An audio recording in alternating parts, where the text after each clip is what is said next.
Recently, I've been traveling a lot, and being someone who has slightly different needs than your average traveler, the bag and gear I choose to bring with me matters. If you're on this channel, I am guessing you're either one of the two, a photographer or a videographer. But before we begin, let me introduce myself real quick. My name is Brandon and welcome to the channel. I'm so glad you're here. So, let's first start off with my bag.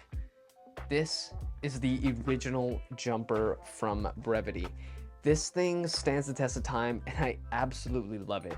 In fact, it's been with me for years. So then I thought, it's time to replace it with another one. Okay, I'm kind of joking, but also not, because today's video is actually partnered with Brevity.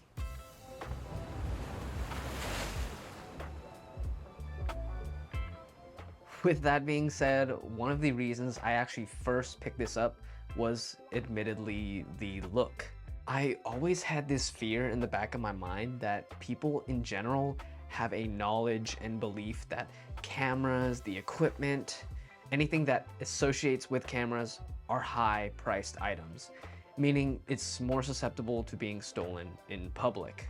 But we don't have to worry about that because The look of this backpack does not scream camera bag, and it blends in with the crowd, while still having the functionalities of a camera bag.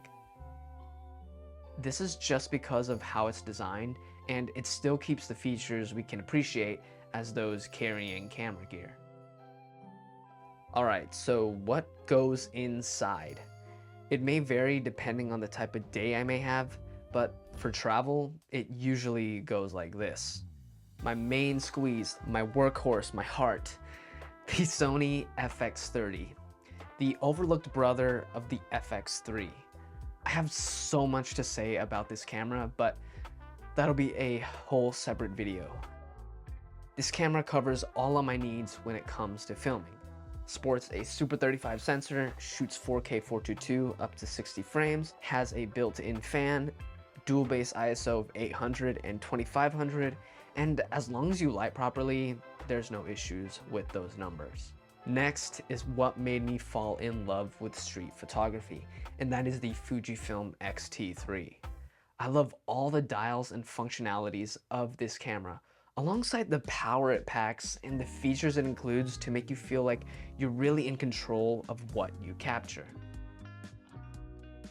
Plus, the film recipes just make it that much easier to just pull what you took, put them in your computer, and post them right away. No need to sit on your computer and edit those RAWs, because if I'm doing that, I'm gonna be sitting there all day and those things are never gonna get posted. For lenses, I like to keep things simple. For the FX30, the Sigma 18 to 55 f2.8. It covers a general range of focal lengths and can usually pull off what I'm looking for when I'm using this lens. Aperture is constant, so no shifts in exposure while zooming in, and it's super lightweight. fun fact by the way, all of these outdoor scenes was actually shot with this 18 to 50 lens. For the X-T3, it is a bit harder, and at times I can be picky, but usually I will take the 23mm and the 35mm from TT Artisan.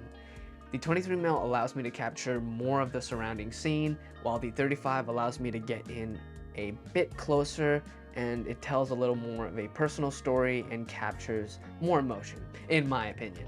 Both are fully manual lenses, but it's that much more satisfying when you land that shot. For accessories, a variable ND is a must, alongside spare batteries. The ND will primarily stay on my Sigma lens, and as for batteries, we can try our best to conserve energy, but most of the time, one will not get you through the day.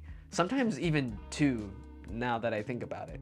Next is my laptop, which is a 13-inch M1 MacBook Pro. This is what I use for all things productivity and creativity. Though the M3 is out, the M1 was revolutionary at the time and covers most of my needs. I can scrub through 4K 422 footage while editing, though I will say I opt for proxies from my FX30 in my workflow just for that much of a faster experience. And then the charger for that goes in the top slot, which brings us to the next part of the video. So what else do I pack in here?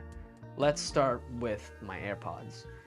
And if I find myself working away from home, it's just so small, I simply toss it in without thinking.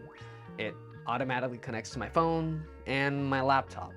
And though I wouldn't primarily edit on these, I can sacrifice sound quality for size, especially for on-the-go travel scenarios. Next up is my tech pouch. Here I keep my SSDs and a backup drive. When I'm ready, I transfer these to edit on the SSDs, and then I back them up once more on the external hard drive. And I'm also able to stuff this mini Pebble mouse from Logitech. Yes, I edit with a mouse. Major props to those of you who use a trackpad, because it's definitely not for me. And if you do that, you're probably a maniac and have carpal tunnel. I don't know how y'all do it. Let me know. Then I also keep a dust blower and a lens cleaning cloth. These are definitely a must because there's a tendency for dust to collect in the gear, and this blower always does the job and gets the dust off of my sensors. Remember, never touch the sensor. I wish I could have known that a long time ago when I first started. Anyway, for the lenses, the cloth usually does the job, but if you're a little picky like me, I like to keep this dustpan, and I feel like that can get more into the crevices. Though, for the most part, you don't really see the outer parts of your frame if there's dust, so I don't know why I do that, but just a personal preference. I keep this tool here from Small Rig.